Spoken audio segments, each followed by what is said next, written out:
Okay, guys, I'm gonna call this meeting to order. Jackie's gonna join in about 5 minutes, I think, and I haven't heard back from Brian, but hopefully he'll jump on if he can. And Jonathan couldn't make it tonight. As usual, in accordance with sorry, I'm drawing a blank. We're allowed to have Zoom meetings. I'm drawing a blank right now. I apologize for what it's been a day. In accordance with the Massachusetts law that allows us to have Zoom meetings due to the COVID-19 pandemic. Thank you for joining us. I'd like to take a moment before the roll call and welcome Rob Garrity, who is our newest advisory board member. Rob, I'm sorry everybody's not here this evening to welcome you. We do have a few other members that you'll meet. If you don't already know them, you'll meet them in the upcoming weeks. Thank you for taking this on, especially on a spring warrant, which is not easy. We appreciate it. And all right, if I will do a roll call. David Lutz. Don't forget to unmute. Yes. Here. Thank you. Jamil Siddiqui. Here. Rob Garrity. Here. Michael Huff. Here. Kiara Moore. Here. And Susan Klein, I am here. And we are also have Rich McCarthy and from the planning board, from the town planner, and Kevin Calcutt, our select board representative, here with us as well. And like I said, Jonathan Hurwitz is not available this evening, and Jackie Katz will be a few minutes late, and hopefully Brian will be here as soon as he can as well. All right, quickly, before we get started with Rich, I would like to just double check the calendar, make sure that we have scheduled everyone that needs to be scheduled.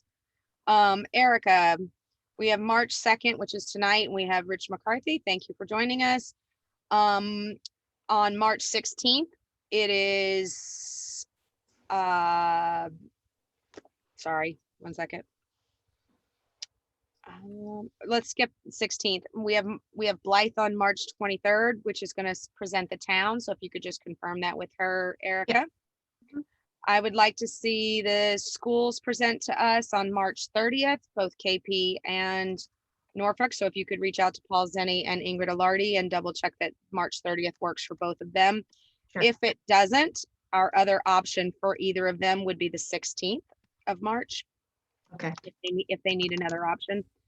And then April 5th, we would like to have the final zoning changes meeting with Rich, and Rich, anyone else that you need to come with and be available, any other, anything that happens this evening, that questions we may have.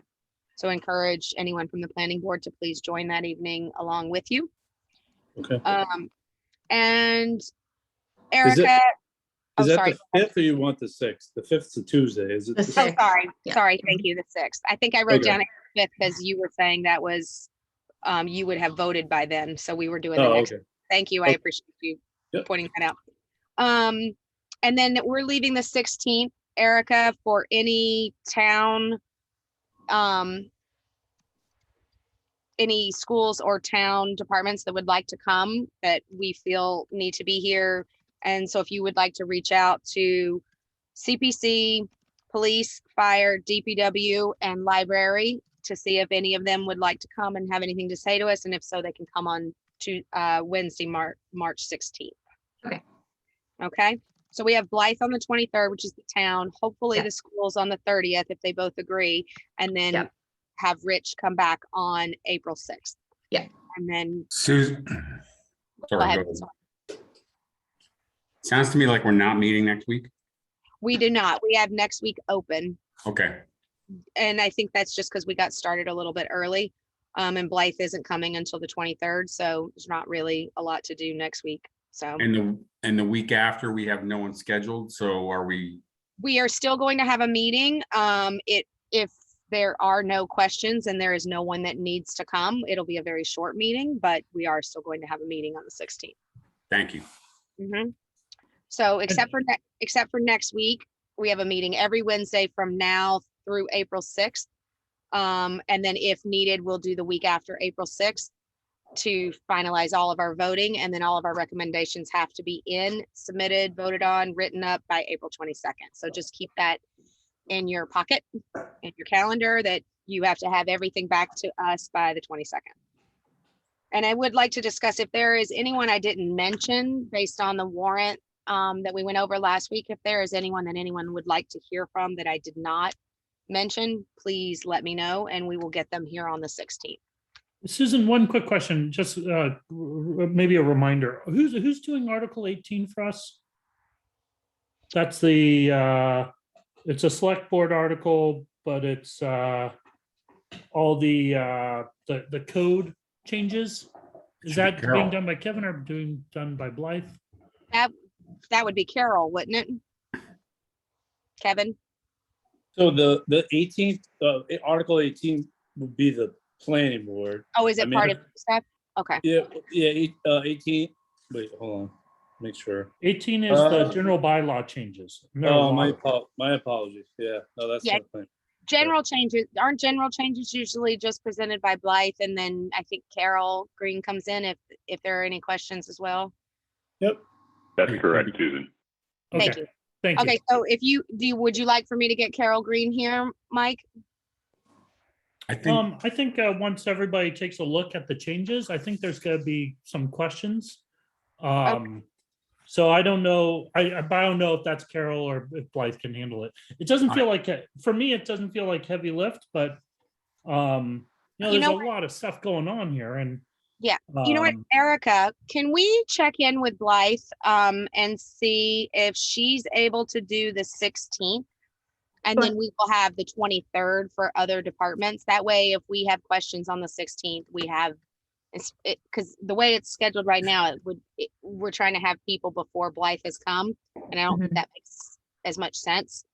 Yeah. So can we just ask her if she can switch to the 16th, and if she can, and she'll be ready by then that leaves us the 23rd to have, anyone else that Sure.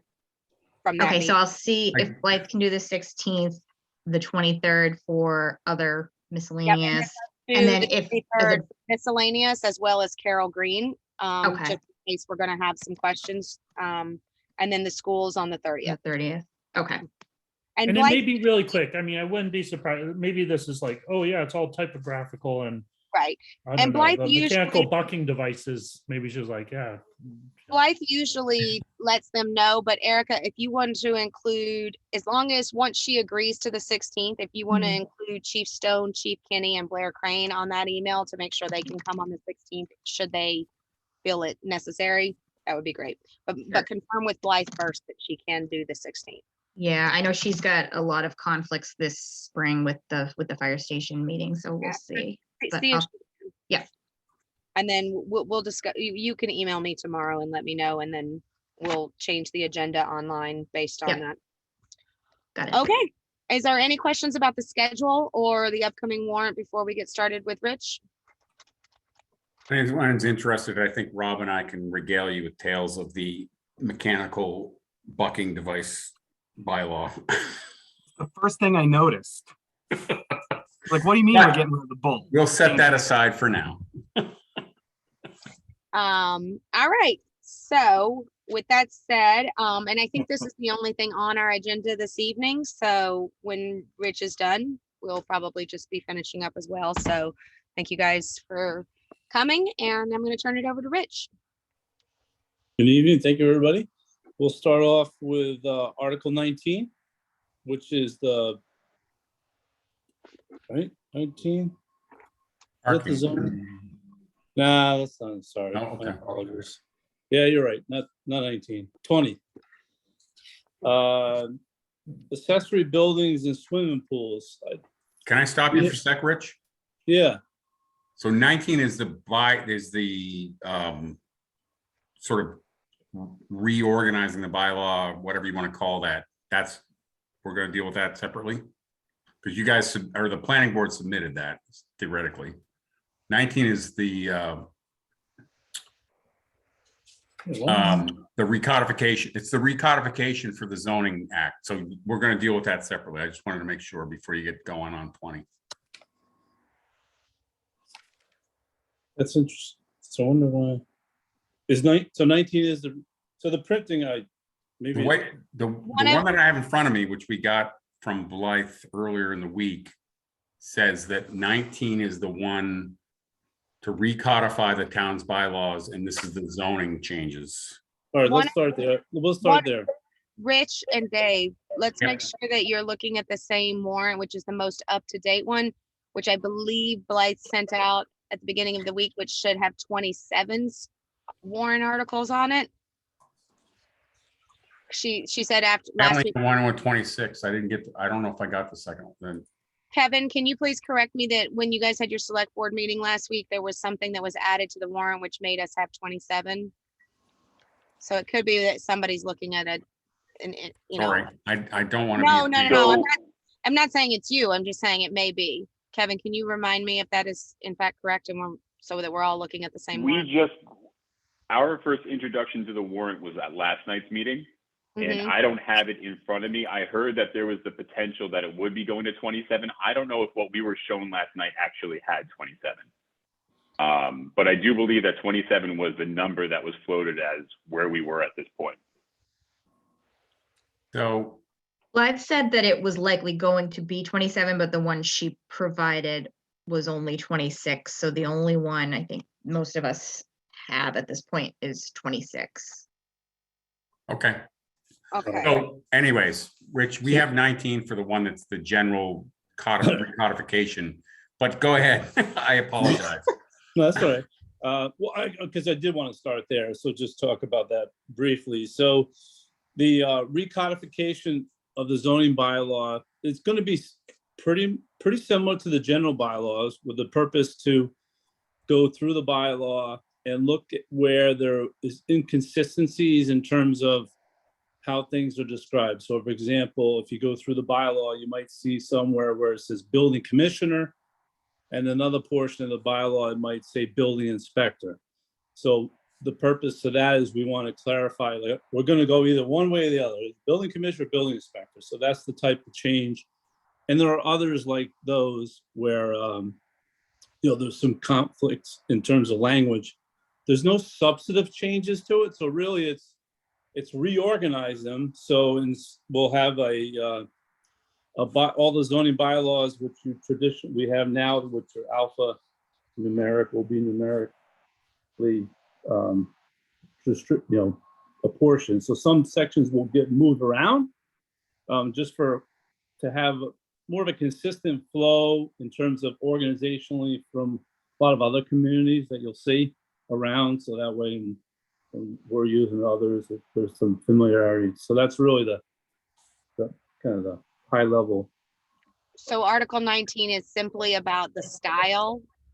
Yeah, it's really style. There might be some things that there's no substantive changes though. That's the principal point. So if anything was to be We need to make sure that we make that clear when we're doing this at town meeting, that there are no major changes, that it's simply grammatical and numerical changes.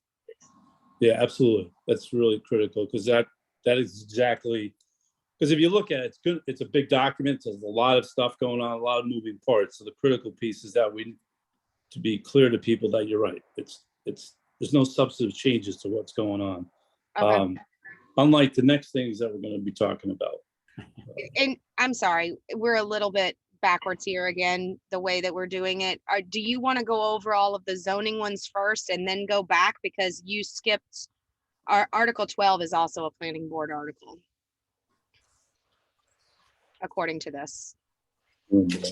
I just want to make sure that I want to go over anything that's planning board before you Oh, leave. yeah. Okay. All right. So the So master if you want plan. to skip, if Yeah. you want to, yeah, the master plan is a pretty big one to go over. You're welcome to do it in any order you want. I just don't want you to forget it. Okay. Why don't I'll go through the zoning and I'll circle back to the master plan. Okay, great, thank you. Yeah, So we're okay. on Article 19. Just to clarify, it is simply changes in grammar and numerical and alphabetical things. All right, Correct. Yes. so Article 20.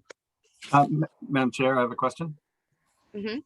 Rich, will we be able to see the old and the new? Can we get the source documents? You can get the source. Yes, we can get you the source documents. Okay. Yeah. Thanks. Yep. We'll go. Is there any other questions about the recodification and that? Okay. So then I'll move on to the next article, which is, you said 20, right? Mm-hmm. All right, good. 20 for us. 20, Right. 20 from, I'm looking at 22, 20 as well, sorry. So this is accessory building swimming pool. So last year, at this time, we were looking to make, I'll call more substance changes to this.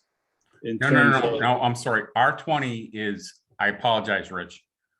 R20 is the, it's a ZBA one, Yeah, Lawrence Oh. Street. Lawrence Street.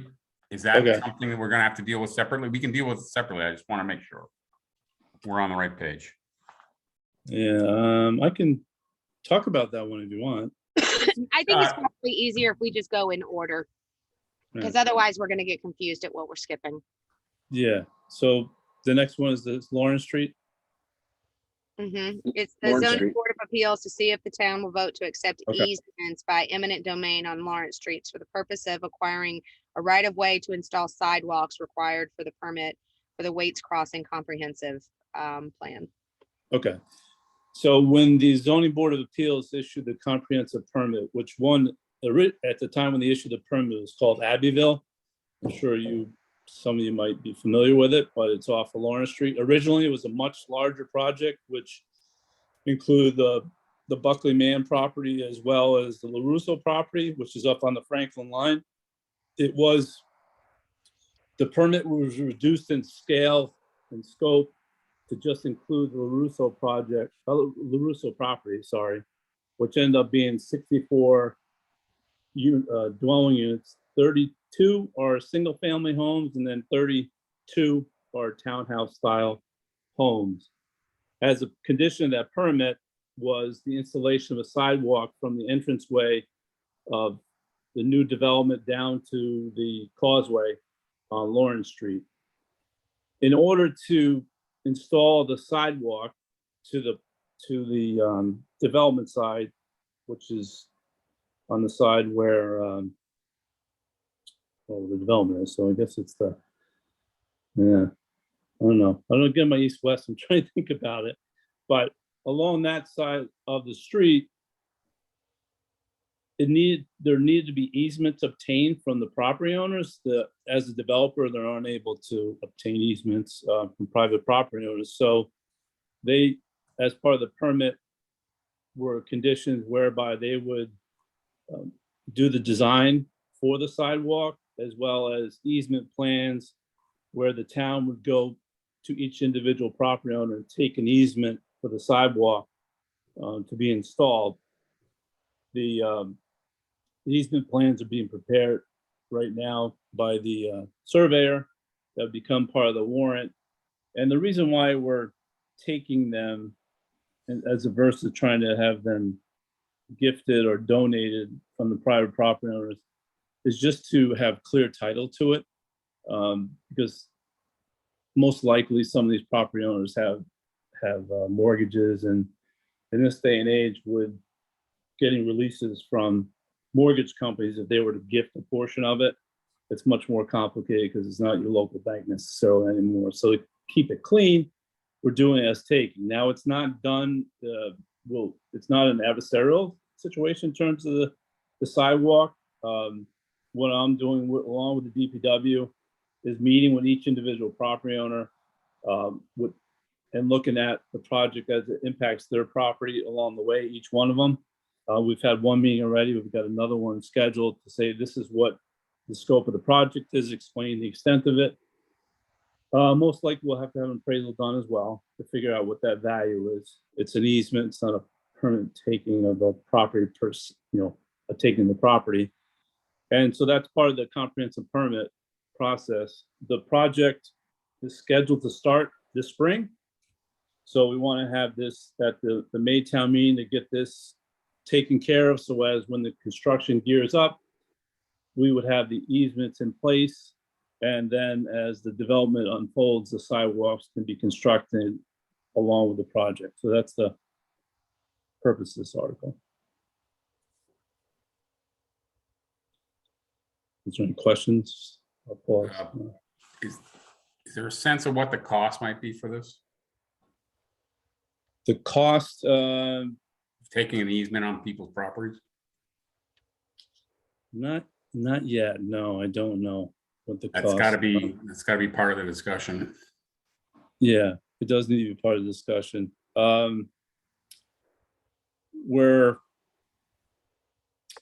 trying to think. I don't know off the top of my head, although I don't think it's necessarily a significant amount of money because we're, I don't either, but if I was one of the property owners and I wasn't happy about it, I'm gonna come to town meeting and crank about it, so. agree. Oh, I know. So that's part of what we gotta, a little bit, we are definitely under the gun. I get it for sure. But at the same time, I know the property owners up there, they don't want to have anything get in the way of not getting the sidewalk done too. So yeah, we're gonna work with them, figure out, as we go along. I mean, it could, listen, we might have to. A second question is that because of the way that Lawrence Street was built, there is no current town right of way? Is that the idea here, or? No, there is a right of way. The one of the things of this, so the roadway is going to be reconstructed too. So they're going to be bringing water up from the causeway all the way to the development. And Lawrence Street right now, in some places, is on private property. It's not within the layout. Really? Yes. So along with this project and the reconstruction, we're going to take what Lawrence Street that's on private property and bring it back into the right of way. So I should have started from the beginning. So when we started to look at this, when we got information on the right of way, when the survey was done, we evaluated what, one side versus the other too, and see what the impact was in terms of the impact going to the other side of the street, which is, Eagle Drive and Brett's Farm Road on that side. It'd be much more significant because that's the side where the road is on the private property. So really exacerbate things. So the decision was put the sidewalk on the other side, which makes sense from the development side, and then there'd be crosswalks from those streets over to the new sidewalk on the other side, and then get the road back onto the layout as part of it as well. Go ahead, Rob. So Rich, why an easement eminent domain and why not a fee simple if it's going to be a public sidewalk? What's the consequence of a public sidewalk on private land with an easement versus why not just take the land underneath it? We can do it either way. I think it was just some of it will be, some of the easement might also be temporary in terms of grading. So I think,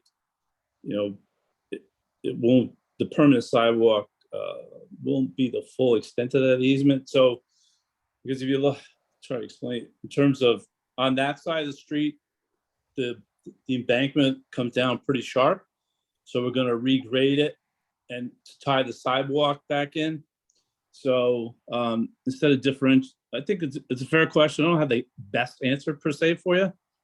I could talk to, let me talk to town council. It can be done either way.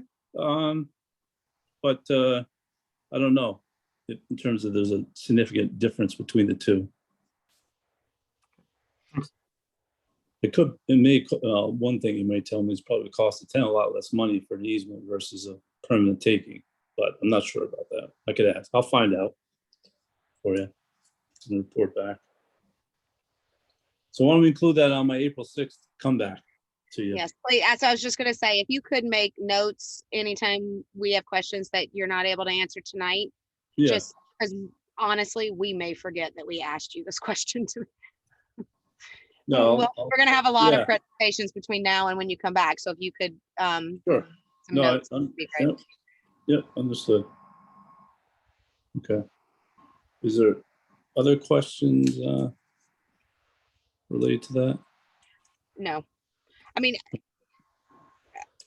I mean, the town always owns 3 feet into, everyone's personal property, correct? Yeah, mean, it can vary. It I varies. mean, it depending on varies, the- but, Yeah. Yep. but no matter where you are, the town owns the first 3, can own the first That- 3 feet. That's not accurate, Susan. It depends on how the road was approved Yeah. and then taken. Yeah. I live So on a you- street where my front yard has 10 feet and my side yard has no feet, so. Yeah. It's not accurate. It depends on what happened when the development was approved. A mean- better. And I'm Or assuming older that's ones, what's going but on. What I'm saying is this is a new one, so wouldn't it have been that, it wouldn't have been that way in any Lawrence new. Street's been there forever, so Lawrence Street No, does this not is have old. that kind of restriction on it, probably, Yeah. potentially.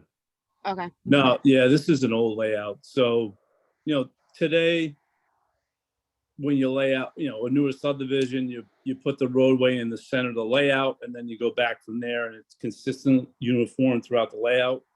On the older roads, they do vary where it is, so it does. Maybe a better way of saying for people, and we could say this, is that the edge of the pavement is not where your property, Right. your property boundary. So it could be 5 feet, could be 2 feet, depends, on Right. looking at it. But you don't own up to the edge of the pavement in in 99% of the instances. But of course, this, like I just told you though, in this case, the road's on private property, so that would kind of throw my explanation out the window a little bit for some, because some of the roads some of the road is on their property. But anyway. Okay. The next article is the accessory building swimming pools, which is 20? 21 21. All right, Well, I'm just gonna on change. on the one that we have. All right, I'm just gonna pencil my numbers here. So we attempted to really do quite a bit of work with this provision of the bylaw last year, and which was, talking about accessory structures being able to be less than the front yard setback. In some instances by right, in other instances, it may be a special permit depending on the distance.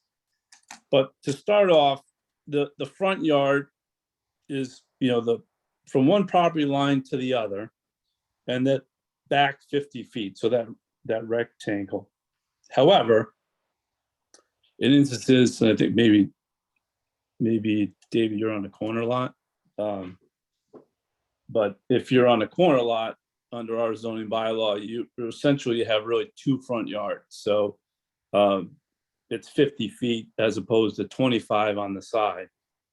So what we're doing is just inserting the word setback, just to clarify this, from the front yard setback. So that's merely just to clarify the measuring point. There You mean- is, When you say that, you're referring to the first 25 feet, no, the first 50 feet, the 50 first feet. 50 feet? Yeah, So it can be in the front yard, it just has to be at least 50 feet back. correct. What do you, obviously, this can't include existing buildings. I know multiple houses in Norfolk that have barns in the front yard. Yeah, before. so a lion's share of those buildings are all gonna be pre-existing, non-conforming in many cases. So back in 1968 is when that was the significant change in town, when the setbacks and lot sizes changed. Mhm. So there's some stuff that's pre-68 that would be, pre-existing, non-conforming. And particularly this topic, so accessory buildings, which are sheds and so forth, there's a bunch of them that are in the front yards, that exist. But they're, again, pre-existing, non-conforming, so we're really not doing anything in terms of the requirements. It's just clarifying that it's the setback measuring point. Unlike the second provision, which is the pool, it does say setback. It wasn't in this section of the bylaw. So we're just inserting the word, so it's a little bit clearer to people. Hopefully.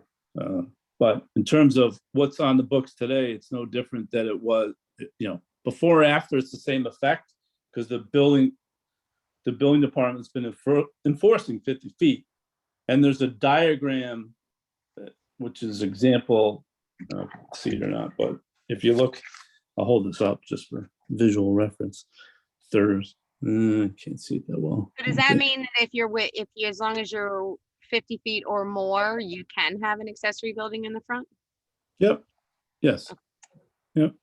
So we've had a few people have to come in and get variances because they've inadvertently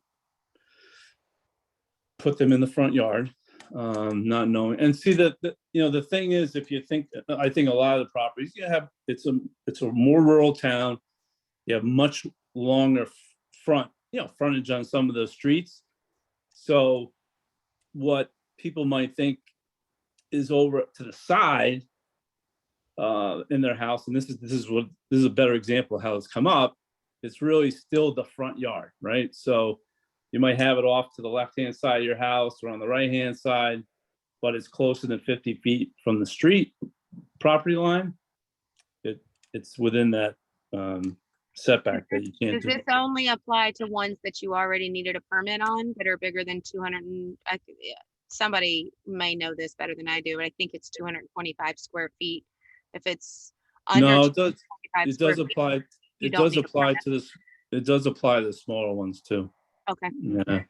So, and we just actually had a family who they put a shed, which they thought was their side yard, and it violated the front yard setback. It didn't require a permit.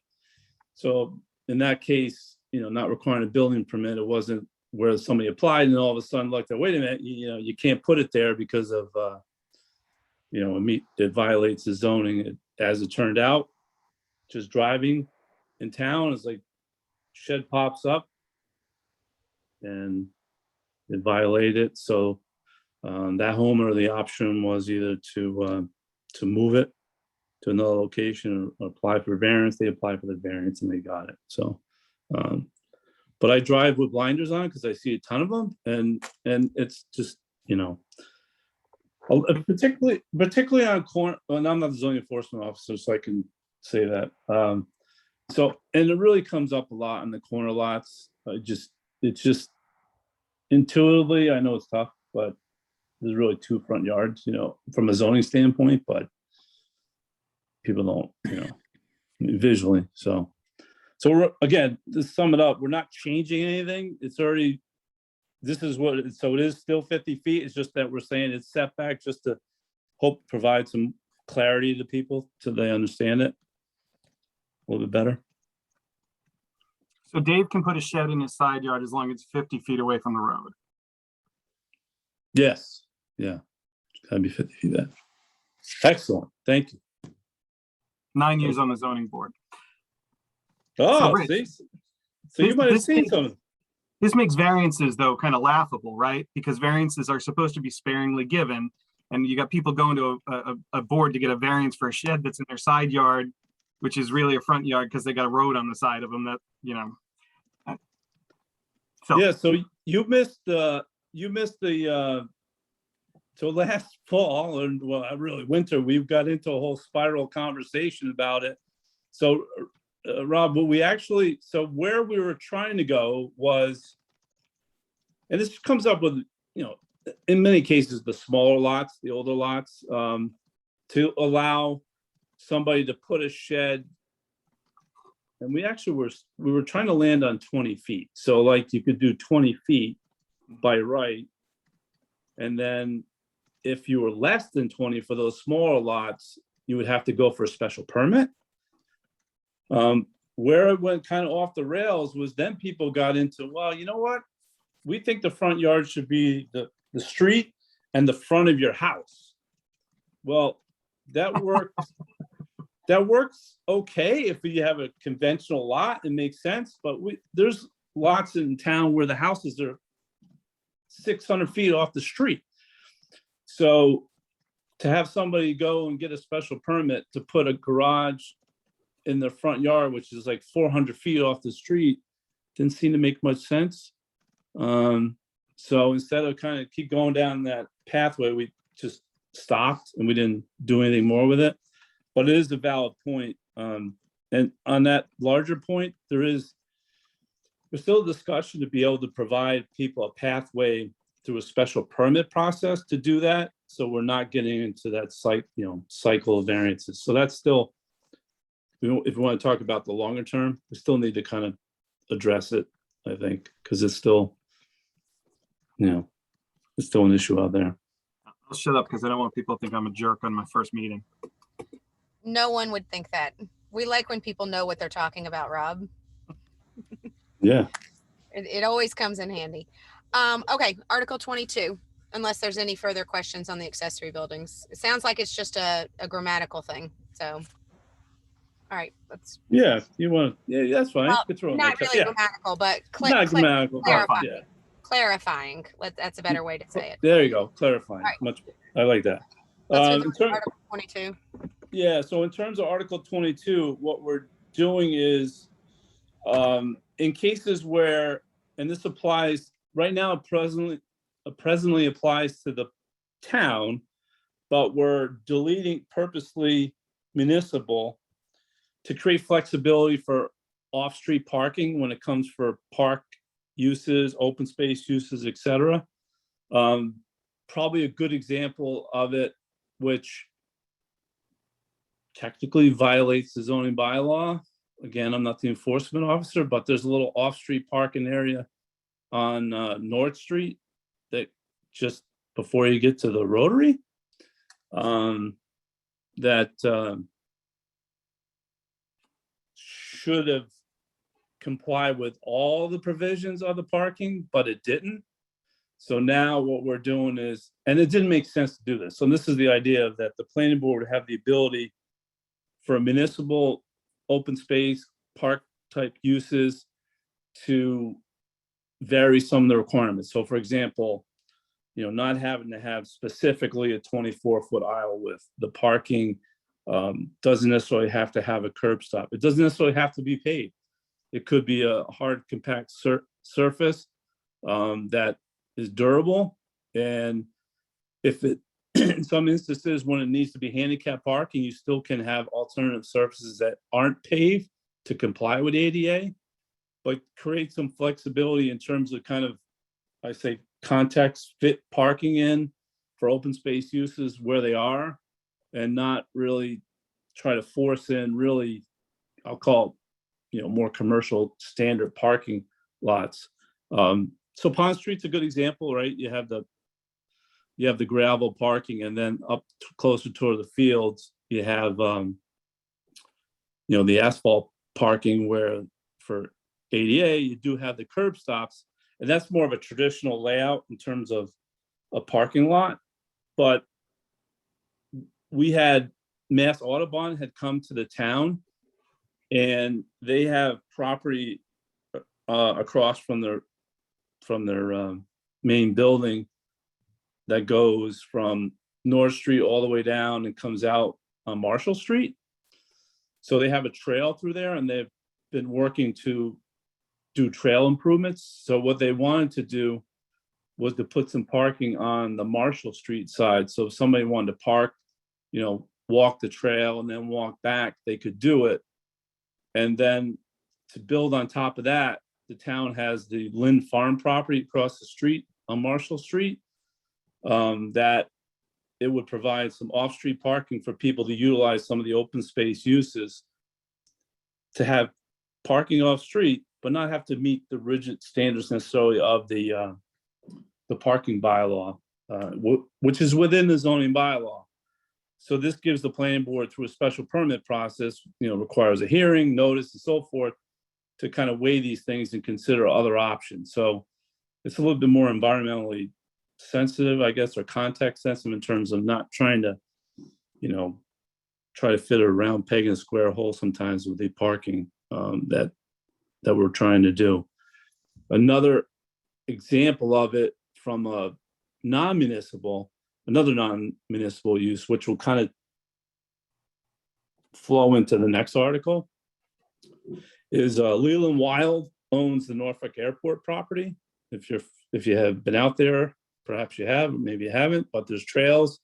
It's really being utilized as people for passive space, walking and so forth.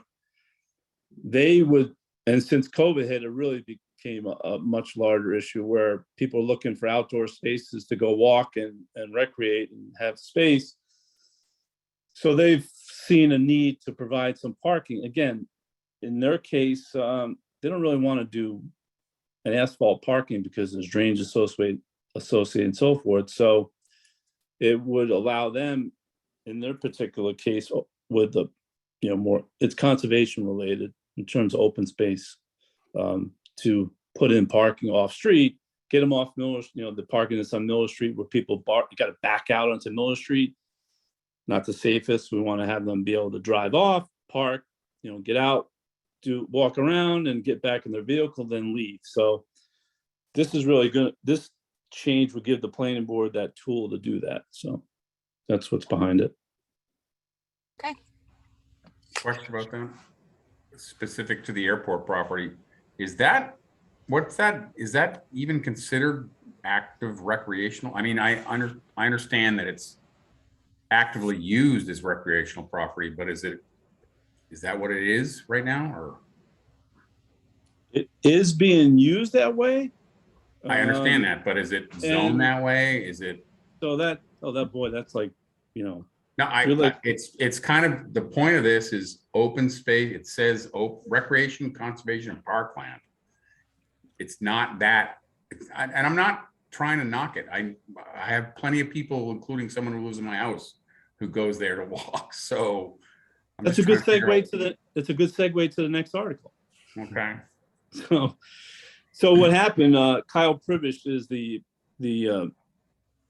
steward of that property on behalf of Leland Wild LLC. So Leland Wild LLC has submitted to the IRS to become a 501c3 environmental foundation.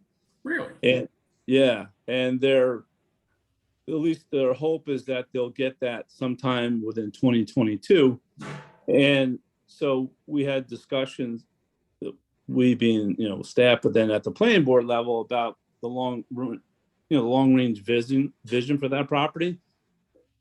And what we said was, what, I think it's probably a majority of more in town would see it as a real asset, and keeping it in an active open space use would be a positive for the town, but it doesn't fit within the zoning bylaws. So what the next article is doing is actually creating a nature center definition with defines some of the uses potentially that would be there. It's not specific to that property though, because with this definition, nature center for Taft, it would then Mass Audubon would fall into it. Mass Audubon kind of morphed into what they're doing there. It wasn't technically, they're not allowed in the zoning bylaw either, because it's the same district, but to create a definition, but also some parameters associated with what that means and what you need to do. And so one of the things that would be part of it is that in order to do a nature center, you'd have to go through a special permit process with the planning board, which would also include a site plan approval to do that. And there are some minimum, standards that are allowed as part of that definition that's being proposed. And so the thought being, over time, they're going to be working on a long range plan, and they would like to be able to do, at some point, probably put up a barn building, which could serve as a nature center where they could do outdoor programming and classes, and even other organizations that wanted to potentially, environmental organizations, use it. So to answer your question, no, they're not allowed right now. And they're able to do what they need to do because it doesn't really rise to the level that they're violating any of the zoning bylaws. But down the road, which isn't too far, well, first, the parking is one thing, which they can't do yet unless that change comes through. But this would really kind of lay the groundwork for them to be able to do it. And a critical piece of this, though, is that it's nonprofit entity too. So just to alert you to that. So it's not, you need to be, in terms of legitimate, that you need to be nonprofit from an environmental point of view, outdoor recreation to be able to fall under this provision. Hey, Rich, a couple of questions on this one. Mhm. Is that, I don't know if that's appropriate, but if you don't mind. Go ahead. Yep. Why 25 acres? What's magical about 25 acres? That's an awesome question. Because it was, so I will tell you that 25 is much, much less than they have. They have over 100 some acres there. 25 is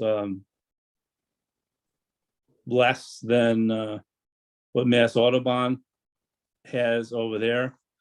So we wanted to create something that had, at least a substantial amount of acreage, but it doesn't necessarily have to be contiguous parcels. So to kind of have some guardrails on it in terms of, everybody wouldn't necessarily be able to do this, but not, so we had to start somewhere, but I can clearly tell A you. special permit thing here, so I'm.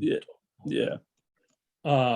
And then in the next section, you have may include the following, and some of it, just one thing that was just kind of odd to me was in the may include signage in accordance with sign regulations.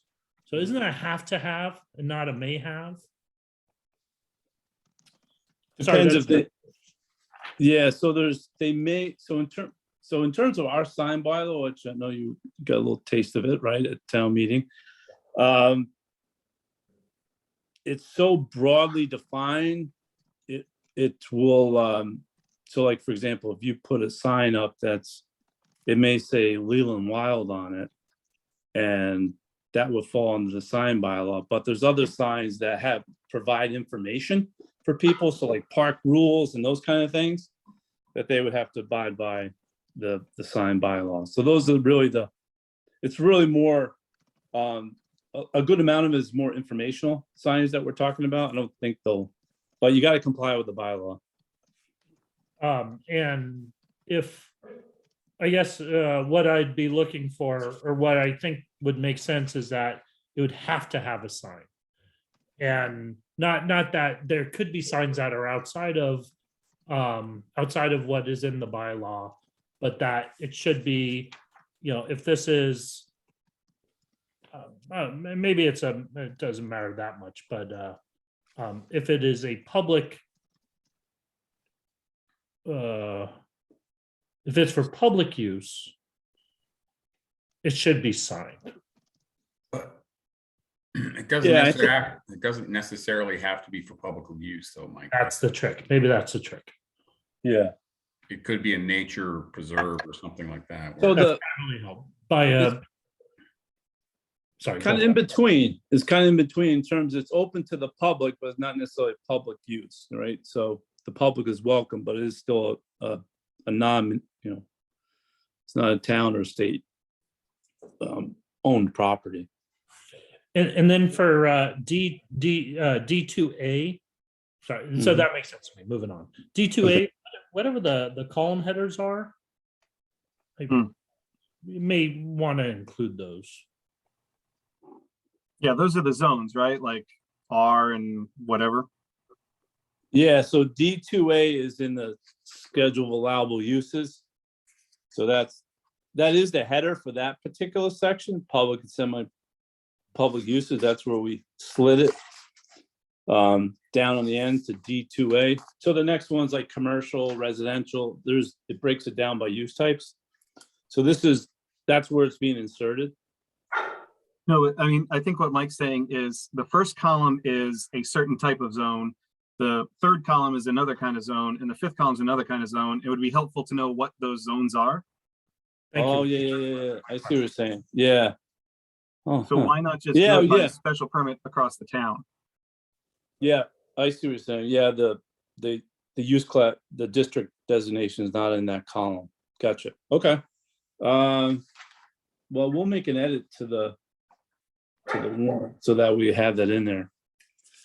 so people can, it's clear. Can I say something else? Oh, sure, yeah. I actually like where Mike's going on the requirement for a sign, because this use is getting they're getting something that you and I don't get if we're building, a commercial use, right? We have to build a parking lot with pavement and everything like that, right? They're getting the ability to do something different. They're getting the ability to zone something different. And it's in the bylaw that it's supposed to be for public use, but if it's not signed, how do I know that that little dirt lot over there is a nice little fishing preserve that 6 rich people use and no one else gets to use?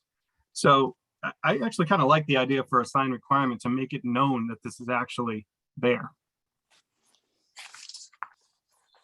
So there's one, we could modify the bylaw in terms of requiring an identification sign. That's one option to address it, specifically through the bylaw. The second would be just as part of the permitting process.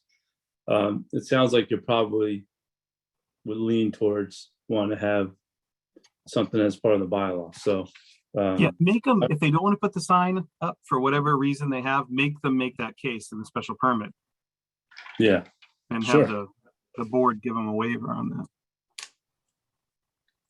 we can. And so essentially, identification sign is a requirement. Okay.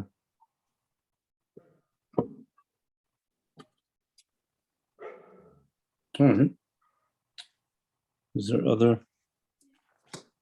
Rich, this may be an odd and maybe unrelated comment, but I was under the understanding that Stony Brook, the Audubon facility, is one of those long-term lease arrangements from DCR because it's on Bristol Blake property. Does this even matter to them in that sense? You know what I mean? So Because it's state property that they're on, if I'm not mistaken. So just to clarify for you, a good question. Technically, their buildings and all that structure is on property that they own. They're wrapped around by the state property. I Really? can, Okay. yeah, I can show, I can.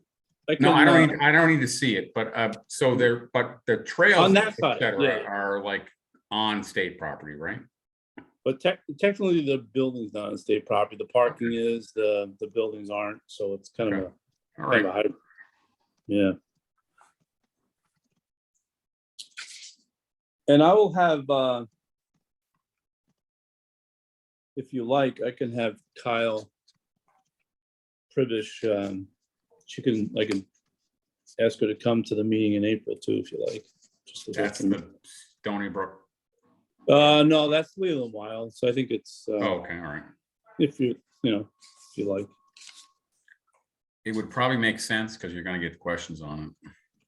Yeah, sure. And showing up at town meeting would probably be advisable as well, but. Yep. For them. And so she does, she is a Norfolk resident, so she lives across from the airport property on, so is that Miller go all the way over and then up to Priscilla? Trying to think. I think You're right. Yeah, so she lives right across there. Yeah, I'll let her know. I mean, let her know it's coming tonight, so I can definitely Okay. so gladly come. Thank you. Not a question, a comment. I think this is rad that you're doing this. I think these kinds of spaces are really exciting, I think, for Norfolk. I've snowshoed over there. That's great for it to fit into our bylaws. Yeah, so I think I like this work. So this is hopefully the model for how we do things going forward in a lot of cases. So just to give you a little bit of background.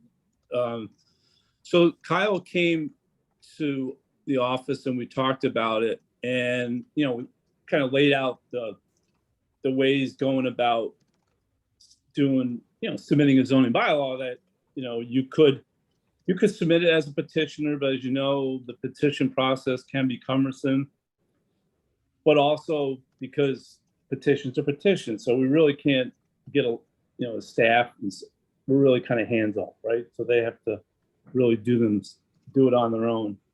And it really became pretty clear as we were working with Kyle and then the building department myself that it would be better if we could kind of work together. So I went to the planning board and said, look, this is what they're trying to do. Can we work together to put something? Because I think it does have a great interest for the town of Norfolk overall. And so here we are tonight. So, I think it's great. Thank you. yep.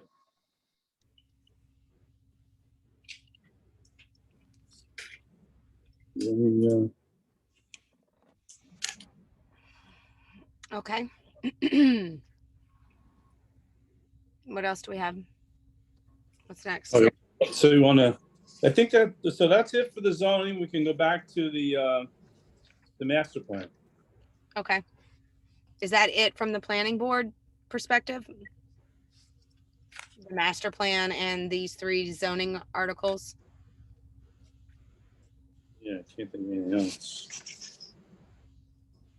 Yeah, that's it for the planning board, except for the master plan. Okay. You want to go over what the master plan is going to cost and what the perceived the need for it is? Absolutely, yeah. So so first, the master plan, the current one is from 2007. So it's, it's aged out in terms of the plan for the town. There's been significant changes over that time frame. Generally speaking, you like to have master plans that are within that 10-year horizon. You can stretch it in some cases, depending upon what's going on in the town. But, you want to try to strive to keep it within 10 years. So the plans that were done in the past there was consultants that had worked on the plans way back in the 50s and 60s. The 2007 plan was done by a master plan committee, really a bunch of it was citizen volunteers on different boards and committees and residents to put together that plan. So in terms of what we're trying to accomplish this time is that's still the kind of the bones of it, but to be able to hire professionals to help assist in that. I mean, I'll help in the process as well, but having professionals to be able to assist the town in learning about things that other municipalities are doing and develop some goals and objectives across the gamut. So in terms of housing, economic development, historic, cultural open spaces, etc. We have right now, we're working on a housing production plan as part of that requirement, and that is certainly a newer plan that has come forward since this 2007 plan. That's needed in order to be able to be in position if you have 40Bs, which we've had. If you meet the requisite amount of units, you can be in safe harbor, which we are, which expires in October this year. So much of what a good chunk of that work would normally be in a master plan will happen in this housing production plan will fold into the master plan. But there's the big picture, which also includes governance. That's another area that often is a topic of discussion, water needs, etc. We applied for and we got $40,000 from the state through the Community Compact program. And the thought was, with having that money already, having an appropriation to help have 2 funding sources to be able to go out and put out an RFP and then hopefully attract good quality firms to then submit proposals and accept somebody to do the master plan. And the reason why we put in the article another 50 is because it's going to take it probably 2 years. So it's a lengthy process. And that process usually kind of folds into, residents' availability to participate, our schedule, so forth. and being able to do community outreach to different organizations. And so today, we're trying to do a more robust in terms of having people that we have workshops, we have Zoom meetings, and as we're kind of, COVID is hopefully going to a better place, that the master plan through the consultants and the committee could go to different functions in town, you know, Town Hill, Market Day, and so forth. So we're looking to hire somebody to do that work to get residents' input and feedback into it. But because it's taken an extended period of time, we don't necessarily need to tie up that much money necessarily right away. So that's why we put in 50 now and ask, and just have in the article another 50 there. Because unfortunately, it's very competitive and pricing has gone up like everything else. And there are more towns that are actively doing master plans than there had been in the past. You know, the frequency is much higher than in the past. So that's the basis for doing the master plan. Some of the things, and just I'll pause there. Some of the things that we are doing already in town they are based off the previous master plan, the 2007 master plan. So in terms of, you know, sequence and why we did this before that, it's not necessarily, there's still other work to be done, but it's fine in terms of the sequencing, because things that we worked on were identified in the, you know, the previous plan. So we're not doing topics right now that are inconsistent with the previous master plan. Quick question. So out of I'm sorry to jump right in, 140K, how much of it is, can you give like the rough breakdown of how much of this is about community input? How much of this is about the drafting of the document, making sure that the sort of the technical drafting of it? Can you speak a little bit to where those costs lie? Yeah, without having I would suggest to you that the public engagement piece is a larger cost, because the reason why is because you want to do a good job of it, and like I said, if you want to reach people, you're going to have to reach people in their settings too, right? So you go to the Norfolk Business Association meeting, and you go, to the farmers market. Maybe you go to, you know what I mean? So that amount of money, so that's where that piece is much larger today, because it's harder to, as you know, people volunteering their time, which I appreciate you doing this evening, but you've got multiple things going on in your lives, kid activities, etc. But if you can go to people, it's another way to get people engaged in the process.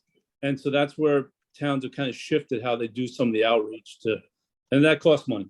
So, and in the sourcing of this firm, so I'm going to be a little stinky here, and I apologize, but this, I'll tell you exactly where my antenna is and what I'm concerned about. I'm concerned about, I think information receiving is really great. I think that lobbying for a particular idea should be absolutely promoted. And so my concern is like, who is this firm and who oversees them, to ensure that that we're not having an agenda that's being pushed, as opposed to truly listening to what's being said by the town. Oh, sure. Okay. So in terms of that end of it, what would happen is we would put together a scope of work that would be put out to an RFP, and then the master, and I'm probably going to suggest we'll probably do what was done before. So a master plan committee would be that body. Okay. They would be doing the interviewing of the consultant, talking to them, and then evaluating them, and then making the choice. So it would be a committee that would be doing that. I mean, I will, so for example, I will help them, but the committee will be the ones that are making those hard decisions. And the committee comes out of the planning board. Yes. Okay. And I think that's a good model. Like some towns, the planning board did it, then, like basically ran it themselves and not have a committee. But it doesn't give that broad participation. So that's why we kind of, at least I'm advocating to the planning board to do a committee model. So that way you reach different groups to be involved with it. And the selectmen could, create a committee. Sure, they could. So now you get into the technical aspects. So maybe I might be incorrect in saying that maybe the committee's got to be created technically by the select board, not the planning board, but it would be in concept, it's a master plan committee. Would this be structured similar to the way the B1 committee was structured? Yes. Yep. Okay. I'm not saying I'm set on an answer right now, but my first initial gut reaction is this is not an amount of money that is what I would deem as urgent or necessary to be spent at this point. I understand everybody wants to do it, but from what I've understood in my conversations with different people, the center of town can't really be developed further to the extent of what we're talking about and needing a master plan for. And $100,000 is a lot of money when we're talking about a lot of our town departments are going to be over budget this year, or over level service plan. I shouldn't say over budget, but over level service plan. So I guess my question is to you would be, why is it, other than just the fact that, hey, things expire, maybe you should have it done every 10 years, other than just saying it should be done every 10 years, what is the real urgent need for this at this point when we don't even have an idea for wastewater treatment in that area? So in terms of the plan, it's town-wide too, so it's not necessarily specific to town center, but well, the bulk of it is. I mean, the bulk of it is. You can't really plan for, except for what's out on 1A. You can't really plan for what's going to be done with other people's land in neighborhoods and things like that. So the master plan, unless I'm incorrect, the master plan is 80% the center of town, 75% the center of town. So I'll give you, it's a couple of snapshots and things that get talked about through master plan for the town. You have a significant amount of farmland in town, that is not developed, but yet over time, ownership will change and pressures will be there as people, some people might pass away, and it gets donated down in time. And so the idea of, maybe we need to be thinking strategically about properties where we have people working with property owners. So when those times come, the town is prepared to deal with outcomes of how they might turn. So for example, I do get calls from people who are, looking to sell their property, and then since it's, it is predominantly zone residential in town, housing is the first thing that comes to mind. Well, so there might be, that's the kind of example where, we want to try to do a better job preserving areas of town where those resources are sensitive. And you put a plan together, an action plan, how to go do it. And that's one example. We have, the planning board with the regulations has in place now that, you have to tie into public water for a subdivision.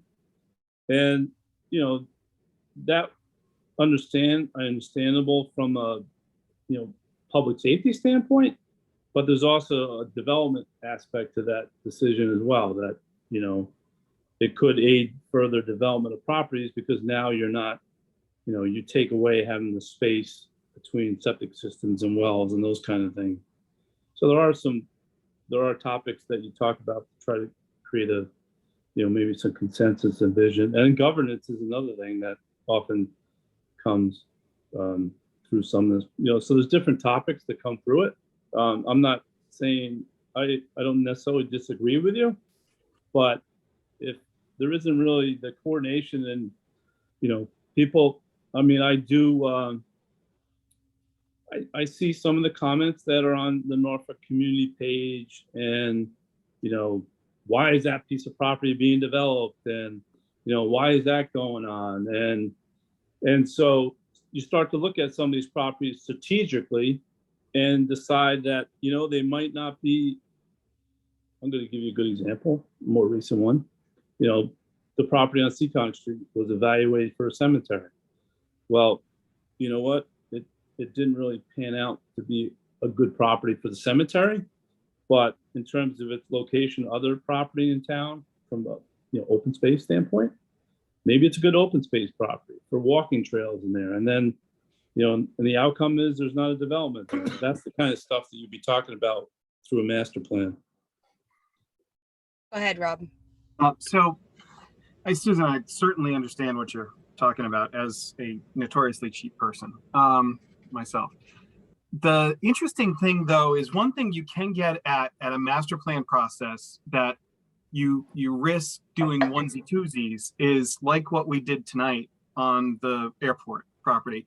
You know, through a master plan, you can address recreational needs, you can address the town's plans for sidewalks to become a more walkable community, particularly with the pandemic and the impact that it's had. And Norfolk now, it can't just be a bedroom community anymore for people going to Boston, because people aren't going to Boston. You know, they need to do things locally. So that's actually a really interesting aspect that you could tackle in a smart master planning process. How do we keep people in town during the day and actually give them something? You know, I'm old enough to remember the town without Walgreens and Sillas and anything else like that. And good Lord, sidewalks rolled up at 5 o'clock.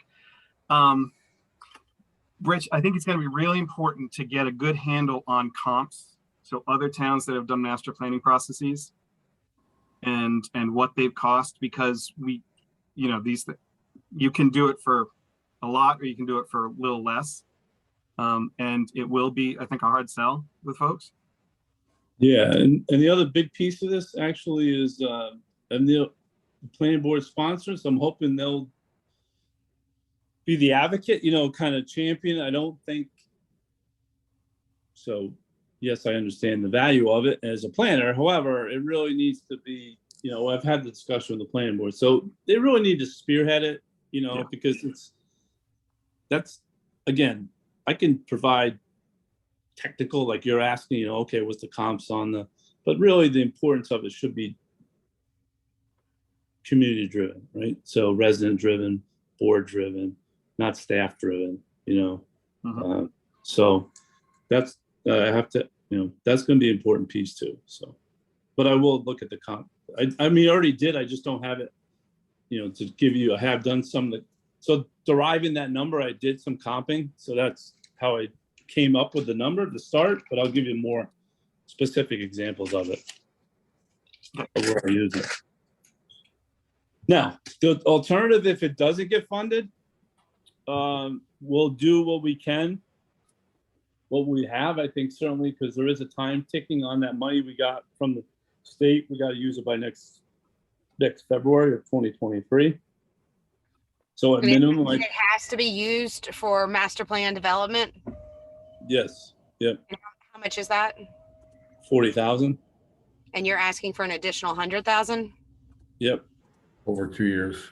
Over 2 years. Yep.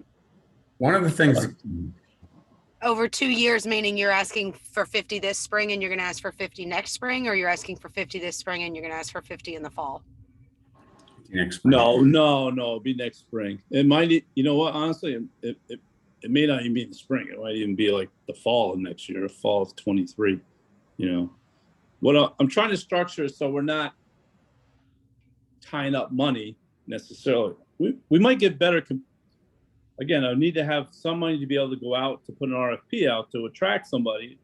But at the same time, I don't want to tie up money necessarily if we don't need it too. So I'm trying to create some wiggle room in there.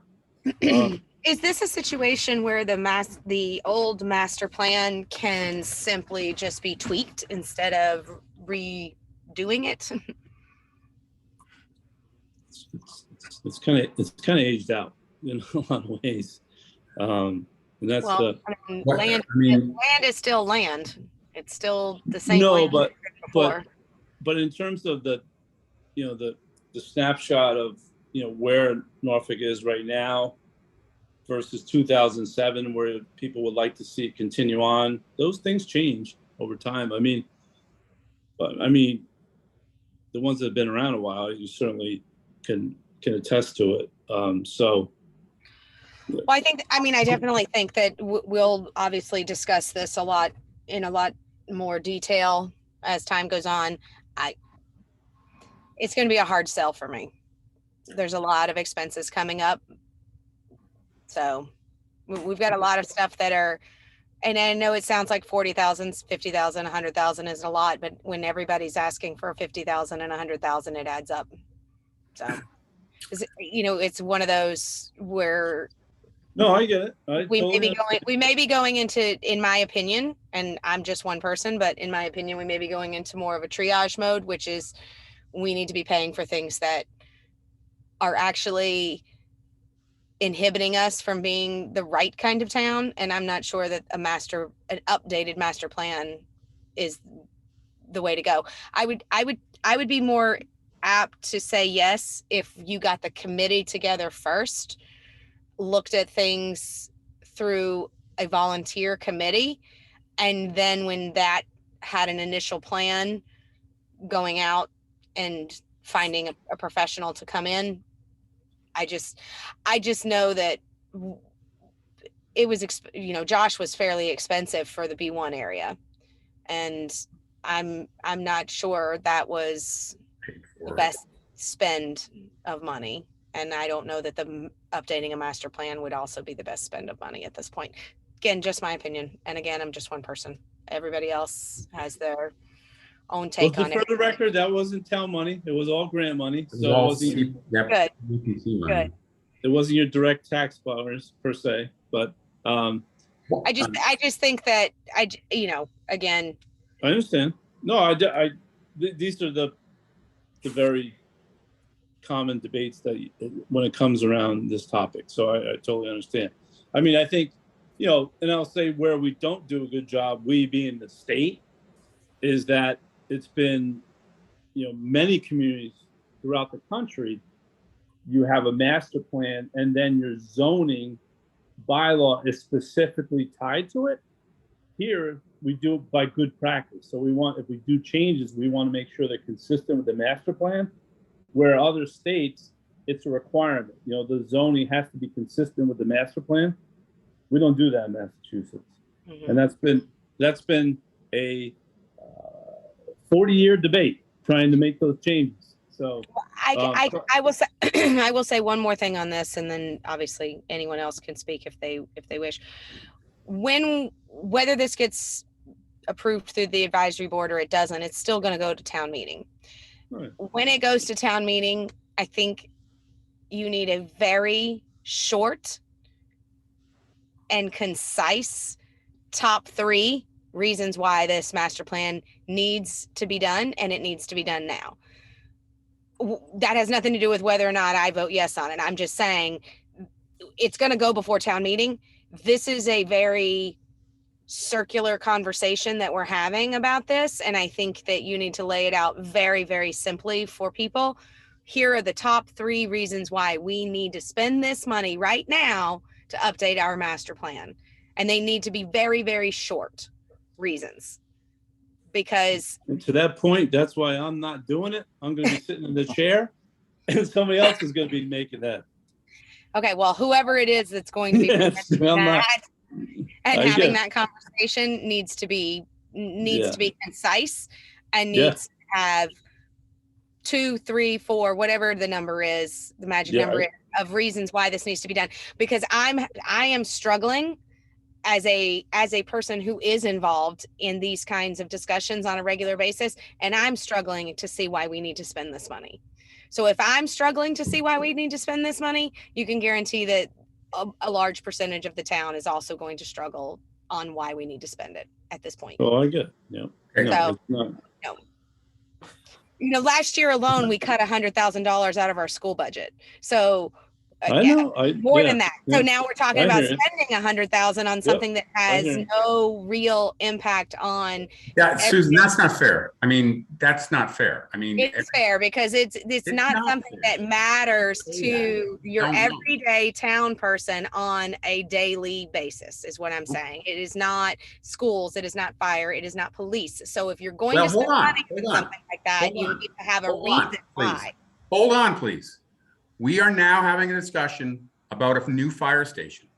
When this was envisioned in 2007, the police and fire were going to be rebuilt on site. Mhm. In that 13, 15-year passage, the police went away from that, and now we're discussing doing the fire station. Public facilities is part of a master plan. Public facilities is something that is poorly addressed over the last 15 years in this town. That's not what I'm saying. What I'm saying No, is no, it is exactly what you're saying, because you haven't read the plan, and neither have I. I'm not saying that. But at the end of the day, we are having a debate about what we're going to do with the fire station, because 15 years ago, the master plan did not make a good case on how we were going to rebuild the fire and police station on site. well, that's After- not. That's After not- failing that's twice or 3 entirely- times to do it on site, we moved the police to another location because the overcrowding was ridiculous. We're now having a debate about the fire station. Public facilities is part of this discussion. Public, what we're going to do with the DPW, what we're going to do with the schools. The schools were anticipated in the Freeman Kennedy was anticipated in the 2007 plan, but was not fully addressed. And now we're back addressing the Freeman Kennedy expansion. Mhm. All of this stuff is what a master plan is supposed to cover, not just the B1 district. I And I understand that. don't, And what I'm saying is to whomever is presenting this, regardless of how the vote goes down within the advisory board and with the discussions, when it's presented to the town, this is just my advice on helping this process. It needs to be very concise, and it needs to be a very limited top 3, top 5 reasons why this needs to be done. And it can include things like, hey, we need this for our schools and our public safety. That's fine. But when you are talking about spending money that, and I know what you're saying, David, about how it impacts people because it includes schools and fire safety and public safety buildings and DPW. But when you are talking about spending money on something that does not directly impact every person in this town, that they feel directly impacts them, whether we think it does or not, it does not, in their opinion, directly impact them. You need to be able to explain to them why it's necessary. And it cannot be a 5-page explanation or a 10-minute rambling thing. It's got to be very, very direct, very pointed, and very concise so that people understand what they're voting on, because this is I not don't something that disagree is with you, part Susan, of the but I norm. don't think you can dismiss this as being about the B1 district. or I didn't. I only asked that as I did said say that it was about 90% about downtown, and that's all I'm going to say. but And we've got- downtown, not just the this is a B1. much broader discussion that needs to occur both here and more publicly. So that's just- B1 is a specific area. Downtown is the bulk of Norfolk, where we're talking about, which is the bulk of Norfolk. I was not it referring. is not the simply to bulk of Norfolk. It is a very small acreage percentage of Norfolk. And at this point, a very It is small the- part of our commercial development. It is the Most of largest it portion happens of on Route Norfolk 1A, that is not. so- It is the largest portion of Norfolk that is not privately residentially owned.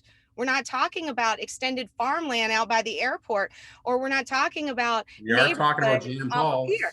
We are talking about the schools, the fire station, the businesses, the corporations in the middle of town in that area, not just the B1, but that entire area that encompasses all of it, including the multi-family developments that are going in. That is what we are talking about. And I am simply saying you need to be concise, whether no matter what, it's going to come before the town in the spring, and it needs to be handled in a way that people understand. If you want it to pass, right, it has nothing to do with how I feel about it. If Norfolk wants it to pass and the town administrator and the town planner and the advisory board want it to pass, then it needs to be explained in a very short and concise way, because the way it is being explained and the way that we discuss it here does not lend to your average person being able to understand the need for a master plan, is all I'm saying. Okay. Just, Okay. I have a couple of points. I'm wondering, Rich, and you may not be able to answer this. As the master plan does handle, conservation kind of issues, could we slice a little bit of CPA money into this? And second, this kind of thing really seems like a non-recurring revenue expense.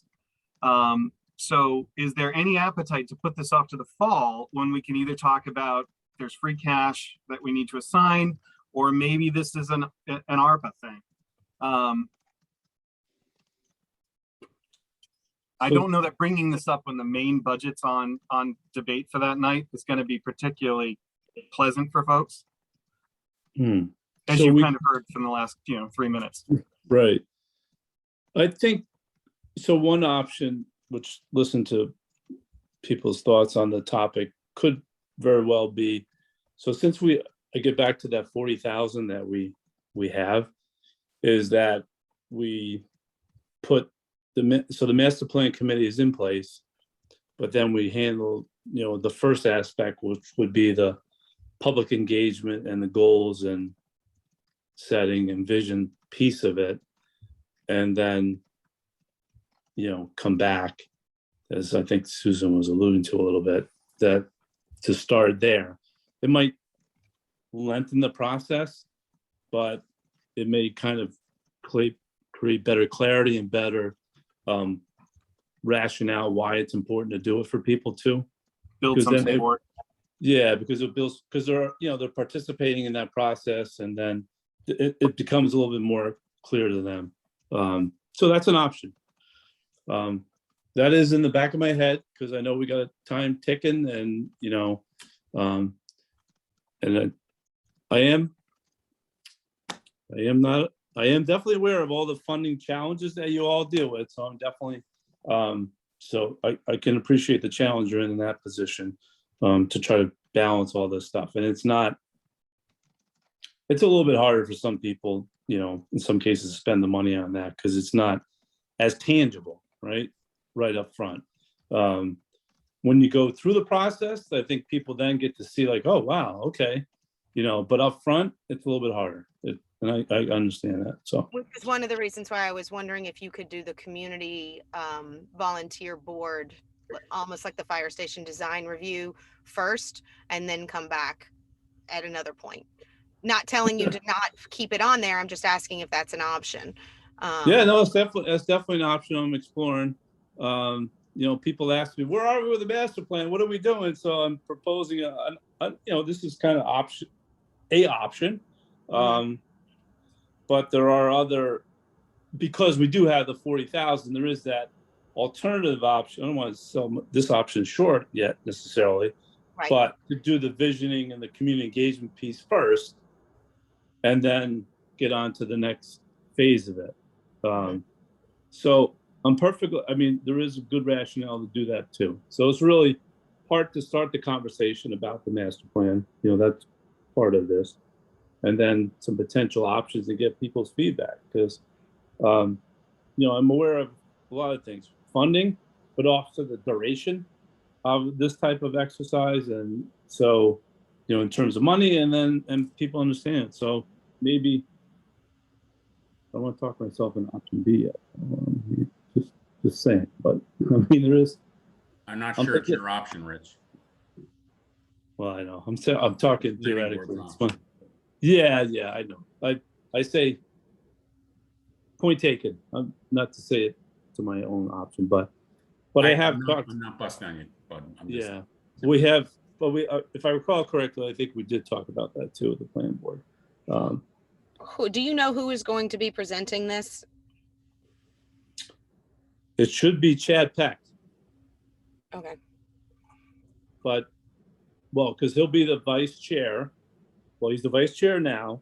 Walter's not running anymore, so he's done. His term will expire, the elections before the town meeting. So Chad would be the person that would be speaking on behalf of the planning board. So, as well as the zoning articles too. So, Okay. so really trying to maybe trying to shift the model a little bit, like based on experience, like what we lesson learned kind of thing, where the planning board as that body would really be talking about these changes and articles and so forth. And then I'm more in the back seat, in a much lesser role. I prefer that, believe me. I'm not like trying to, and I think that's more, I think it's important from a community standpoint anyway. So. I think it would be beneficial if you could reach out to Chad and ask him to come with you on April 6th when you come back. Oh, absolutely. Yep. 100%. Yep. I will. Because I'm going to ask him to come back on the zoning too. So yes. Right. Yeah. If he's going to be presenting them, he should probably be here. Yep. When do you know when the planning board is voting on all of these things? The zoning, and Yep. Based on the schedule, we're just got to get them to confirm it on Tuesday next week, but March 30th. So that we'll get that hearing done out of the way. So I think, hopefully this was a good process this time around in terms of this topic, zoning in general, to then carry this model forward where, come in, I can introduce, we can have discussion about things, and then the planning board will hold their hearing and then come back, what the product is. Okay. Does anyone have any questions for Rich specifically on the 3 zoning articles or the master plan article? Okay. Are we going to, as the advisory board, are we going to move forward with the warrant article that we had talked about last week, which stated that boards and citizens petitions needed to have done their voting and get everything done to us within a timely manner? I think that was David, right? David? Yeah, I did some preliminary research, and I'm not ready to say we can do it, let alone how to do it. So. Okay, so is it something you think if I'll try to get something. I don't have an answer for you now, and I'll try to get an answer for you next week. So. Do you think it's going to be something for the spring, or do you think it's going to wait till the fall? Well, I don't know. I'm sorry. There's nothing in the current bylaws that addresses the petitioning the warrant at all. So it's state law. I mean, that governs that stuff, and I'm not there yet. So. Okay. Can I just throw a flag about us rushing an article to not rush articles? Exactly. That's why I said if it's not an easy one, like we can wait till the fall for I'm sure. not disagreeing. I'm not prepared to say yet. So yeah. Okay. And if there is a committee for the master plan, since Mr. Huff is retiring from the advisory, I mean, I'm sure he'd love to throw his name in the ring to be on that. Seems like a perfect fit. Canceled my Facebook account, so I'm good to go. I canceled my Facebook account, so I'm good to go. There you go. There you go. Well, speaking of that, the one thing that still is kind of, it's a little late, I guess. Well, no, so you have the recodification. It would be worthwhile in terms of the bylaw governing your participation. Like you're limited to, what is it? One other committee, right? Technically, you can. No other committees. I don't think we should. That's not something I would oppose allowing anyone from the advisory committee to serve on another town committee. But well, no, that's why I was saying he's retiring in June, so that would make him perfect for that. I think Rich was implying something else. Oh, you are? Well, yeah, no, I mean, I listen, mean, it's, so the way Susan, it's you can't structured is forget the whole, I mean, maybe you did forget, but there was a whole discussion about you participating in the B1 committee as Yeah, a so- member of But the- she was The way- representing, she was the advisory Correct. board designee. Yeah, She wasn't, that's what I was, wasn't, that's what I was about to say. wasn't on the Concom as Susan Klein. She was on the E1 district as the advisory board designee. So you But can't the be on CCC advisory. The reason is because you can't be on advisory and then vote on petition, on articles that you're on another board that you're submitting.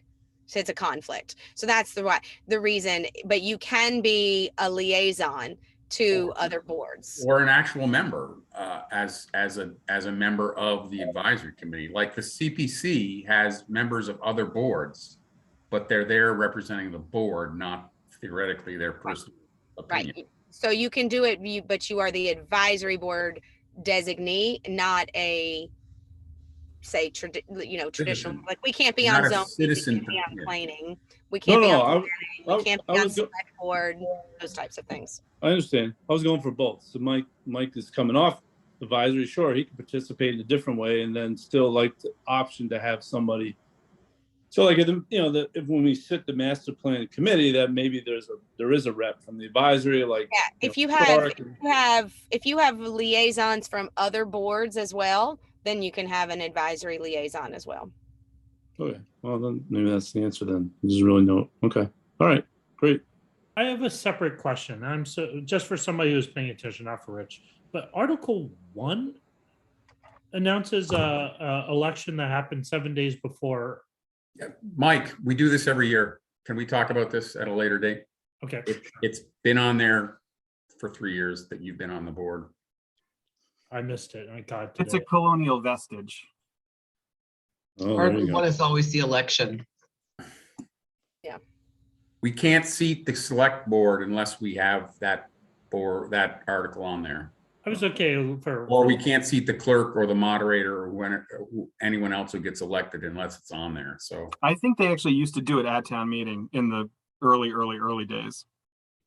That's why it's called the select board. They were selected to lead the town in between the town meetings.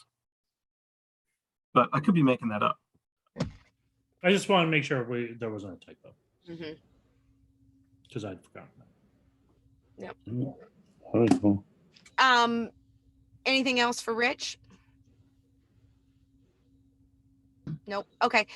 Blythe, Erica's going to reach out to you. You missed the first part of the discussion that we had. Is there any way that you can come to present the town budget to us on March? I think it was the 16th instead of the 23rd, but let me grab a calendar real quick before I think I was always planning to be there on the 16th, so that works beautifully, Okay, so on the 16th, we'd like you to present the town budget right? and invite anyone else that you feel needs to be there. And then let's reserve the 23rd for any questions we had for you on the 16th that you felt someone else might be better equipped or we may need to hear further from. Like, I know there's a few on here that are about bylaw changes that I'm assuming Carol Green would want to come for. I don't know if she Well, wants to. that's why I emailed you and Erica, because if you want town council to participate in this process, they've been very involved in it. I want to make sure I coordinate that for us. So I was looking for that date from you as well.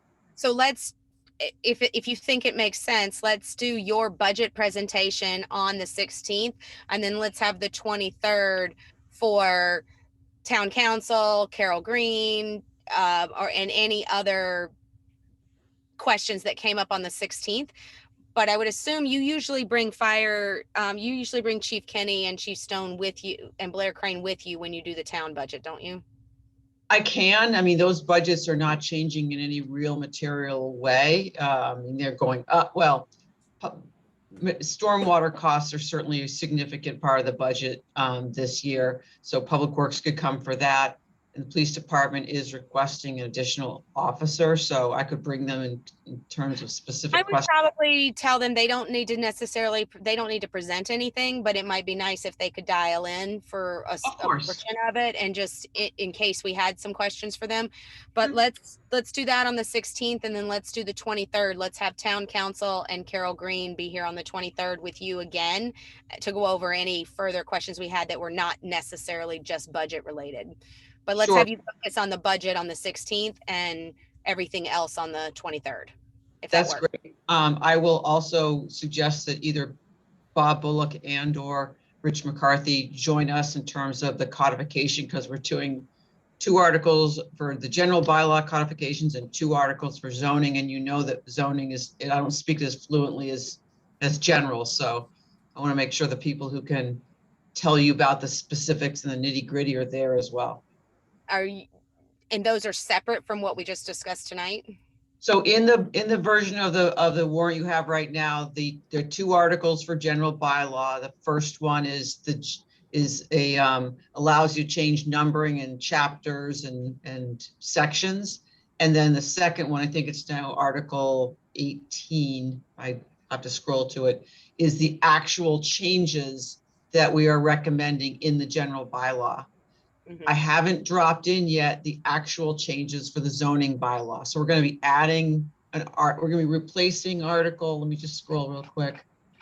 We're going to be replacing Article 19 with one that allows us to make numbering and chapters and organizational type changes to the zoning bylaw. And then there'll be a new number 20, which will give you the list of all of the zoning changes we're proposing, similar to what you have in there now for general. The reason I hadn't given it to you yet is that we have a meeting with town council tomorrow morning to just go over it one last time. I wanted to make sure that we were all set with that before I shared it out. Okay. Yeah. So do you feel that Carol Green needs to be here, or is that more of I think it'd be great to include her, but if she can't make it, I think between town council and I, we can definitely handle it. Okay. So Erica, just reach out if Carol wants to come on the 23rd, along with Blythe and town council. And who did you say? Bob Bullock? Bob Bullock and Rich McCarthy, they've been Rich- much more involved in the I think- zoning. I believe Rich has a conflict one of those nights. I'm not sure which one. But I think we pretty much heard from Rich tonight, and he's coming back on April 6th. So I don't think he needs to be here that night. But Okay, can you reach out to Bob, or do you need of Erica? course. Yep, I can do that. Okay, so Erica, you'll reach out to Carol Green. Blythe, you will bring town council and Bob with you, and that'll be on the 23rd, where we do everything else on the warrant that pertains to the town that's not the budget. And we'll do the budget on the 16th with police, fire, and DPW just on the call in case we have any questions. Sure, I just need to make sure town council is available that night, but I'll ask him tomorrow. Okay. And Erica, if you can just send a quick email to actually, you know what? I can probably do it. I'll just do it, and I'll just let them know that you're coming to do your budget on the 16th, and if they want to, they should join. But I won't put them in the agenda as being here. Usually you can handle most of that, and it's not an issue. So Can I just ask one or make one point about the possible article about submitting citizen petitions?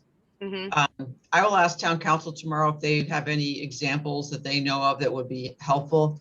As I thought about it, I think if you're going to make a change, it probably would be best described as putting a date certain for any town meeting that an article has to be submitted.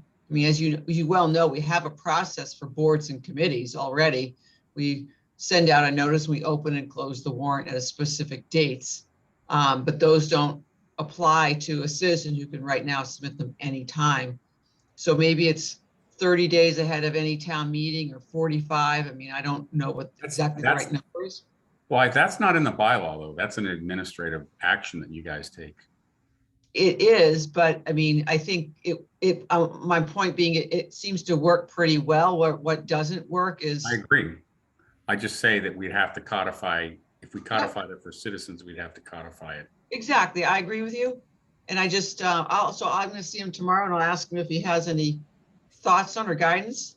And the reason I'm bringing it up is that the select board is going to open the warrant at their next meeting on the 15th. Could be for this. I know we also, the audit that we're just finishing identified that we can rescind some debt for the HOD roof that we don't need to continue to carry, that we never borrowed for. And so it's just housekeeping, if you will. And we may have articles related to the wastewater treatment plant because we're going to discuss that at the select board meeting on the 15th. And so they may want to add some articles based on related to that. So it's just a timing thing. Dave, is the only reason I bring it up. No, I understand. I'm just Yep. saying that right now, having reviewed the bylaws, looking for this, it's not there at all. Exactly. Yeah. My understanding is that Uxbridge has done something like this that is in They there. may have. I can go quickly look at theirs or call their Let the administrator. council look at it, yeah. Thank you. Sure. Thanks, Susan. Okay, is there anything else anyone needs? No, okay, so, like we talked about, we have no meeting next week. And then starting the week after that, which would be, God, I need to just keep this calendar open and in front of me at all times. So no meeting on the 9th, and then starting the 16th, we will go the 16th all the way through the 13th of April, which is when we should be, so our last presentation will be on April 6th, and then we should be able to do all of our voting and discussions on the 13th. And then that gives us a week to write our articles, but it also gives us an extra Wednesday. Should something come up, we can have someone in on the 13th and push the voting to the 20th. Any To schools have come everything in? submitted. We don't have to have everything submitted till the 22nd. So that, I mean, obviously we'd prefer a week to write our articles, our recommendations, than we would 2 days, but we've done it in 2 days before, so. Are you having any of the school superintendents come in this year? Yes, to present their budgets. They'll be to present their budgets as well as questions. Hopefully they're going to be able to come on March 30th. Erica's going to email them tonight. On a percentage basis, the largest increases are actually from the Aggie school and the Tri-County this year. Okay. But we have no control over that, right? And that's No, but it just, I just want to point it out. That's all. okay. Well, I know I haven't heard, the only thing I heard about KP was it sounded like they were in the 3% and change range, and Norfolk was in the 5% and change range. So I do think that it'll be an interesting discussion, and we'll see what happens, and hopefully there's no issues and we can move forward. And same thing with the town. I've heard that there's some pieces of the town that are over and some pieces that are under, and we'll just have to see where everything shakes out. So, Sure. Well, I forwarded to both you and Erica the budget book today, so everyone can start chewing on that. And if you have any questions you want to give a call or meet about, please let me know. okay, sounds good. If no one else has any questions, I'll take a Can we do motion. minutes? Oh, Can we go do ahead. minutes? Oh, yes, sorry. Thank you. Thank you, It's my Mike. big moment. So I make a motion to accept, what's the Approve. motion? Adopt. Approve. Yeah, adopt, approve. I make a motion to approve the minutes for the February 23rd meeting. Second. All in favor? Aye. Aye. Aye. Aye. Minutes have passed. So you're welcome to sign them and drop them off to Carol Green anytime. Thank you. Awesome. No, thanks, Erica, and thanks to Dave. Okay, if there's nothing else, I will take a motion to adjourn. Motion to adjourn. Second. Thank you. All right, see you guys, not next week, but the week after. Bye, everyone. Bye. Aye.